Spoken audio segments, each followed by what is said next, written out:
Most people think negotiation is about power, outmaneuvering the other side, playing hardball, or using leverage to force a deal. That's what movies and a lot of TV shows will sell you, but the truth is actually a lot more complicated than that. So in this video, I'm talking about this book written by Stuart Diamond called Getting More: How You Can Negotiate to Succeed in Work and in Life. This book really changed the way I think about communication, persuasion, and everyday conversations and interactions I have in my life. It's not an understatement to say that it really did change my life. So first I want to talk about the term negotiation itself. And really, negotiation, persuasion, communication, and selling, if done correctly, really all mean the same thing. Ideally, they should all have the same process, which is start with goals, focus on people, and be situational. Now, Diamond in his book lays out what negotiation is not. If you've ever seen a TV show like Suits, or even Robert Greene's book, 48 Laws of Power, you probably think of it as some Machiavellian sort of power grab style where you basically trot on everybody else trying to get what you want.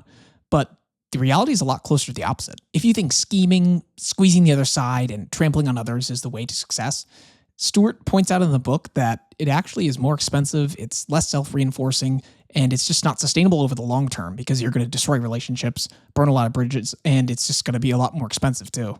So what are you actually supposed to do? Well, he says negotiation is all about meeting your goals. Everything else is subservient to that. So you have to know what your goals are and what you want. The two other questions he has everybody ask themselves is, who are they? And what does it take to persuade them? So it's what are your goals, who are they, and what will it take to persuade them? Even this very first chapter of the book was pretty eye-opening for me because I never thought of negotiation and communication as necessarily the same thing. I always thought negotiation was relegated to carving out a deal or buying a car or buying a company or something like that. And communication was just something that everybody does every day. But once you accept that negotiation and communication, persuasion, once you accept that they're all the same thing, your mind completely shifts about what it means to negotiate in situations where you may have a competing interest with somebody else on the other side and how you work to resolve that issue. So instead of starting with your idea of negotiation and using that as a way to interact with the world and persuade people, you should start with one of those other terms like persuasion or communication and picture what you hear of or think of when you see that and actually go from there because you'll be a lot closer to what works best. The second thing I took away from this book is the power of small steps versus big swings. Stuart says that small steps are way, way more important than big swings. Although it can feel like swinging for the fences is really the right thing to do, it's actually better to ask for small things first and build on that so both parties establish trust, feel comfortable, and you can actually come back later and ask for even more. One of the quotes that he has in the book is, every ceiling is a new floor. And the analogy he makes for this concept struck me as so true, and it made it so obvious that I still think about it 4 years later. He says, in baseball, if your batting average is 280, that's above average. That's pretty good. But if you manage to get one extra hit every 9 games, your average goes up to 310, which is worth millions of dollars in additional salary, tons of additional admiration from your teammates and fans, and over a career, a spot in the Baseball Hall of Fame for one extra hit every 9 games. So that analogy really blew my mind because, one, in the baseball sense, I didn't really realize that that was all the difference it really took to make such difference. But you expand that out broadly to your entire life and you realize that the small things that you do on a consistent basis are really what add up. And this isn't just for negotiation. This is just, as we know, communication and negotiation are all the same. But if you're able to tackle the small stuff first and snowball that, you can accomplish huge things down the line. So small incremental steps, way, way more valuable in the grand scheme than big swings. And the most impactful idea from this book, other than that analogy, I think is his discussion of the power of standards. But in personal relationships and interactions and on a day-to-day basis, this has a huge potential to impact the quality of your life. So what is Stuart talking about when he talks about standards? Well, he says that a standard is basically anything that's laid out by a company or a person, organization, whatever, that governs how they should behave. So we all know of standards that are set maybe by our employer, by ourselves, by our personal values, by a school. 100% satisfaction guarantees we stand by our product. We'll give you a full refund. Even previous statements that somebody has made publicly can be a really powerful standard. The reason why these are so powerful comes down to a pretty basic principle amongst people is that, one, people don't like to be perceived as dishonest, and two, most people feel compelled to follow rules that they have agreed to previously and that they have laid out. This is why politicians tend to get quite nervous around serious interviewers because they're going to come ready with a bunch of previous statements and make sure that that politician doesn't go back on anything or contradict what they said before. So Stuart says in a negotiation, what you should use are standards that have been set already or set your own if they haven't. So he has tons of anecdotes throughout the book about his students or people that he knows using these tactics in real life. And one of them that commonly comes up is a company's warranty or satisfaction guarantee.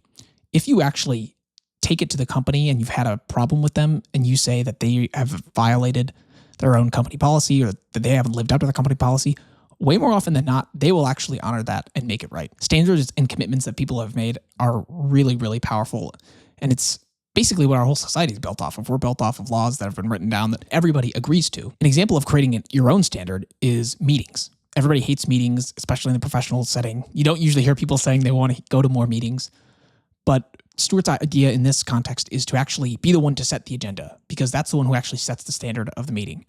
Not only does this work on a micro level, where if somebody goes off track, you can point to the agenda that they agreed to when you made it and say, we're not doing that, we're going to stick to the agenda. But if you volunteer to take the meeting's minutes or summarize whatever is said, you actually have the power to frame the conversation and track it along the way you want, especially in the afterward readout where people want to know what happened. Well, you'll be in position to shape that narrative. Now, related to the power of standards is something that Stuart calls naming bad behavior. And this in particular is something that way more people should do, but they don't because of various fears of confrontation or making things uncomfortable.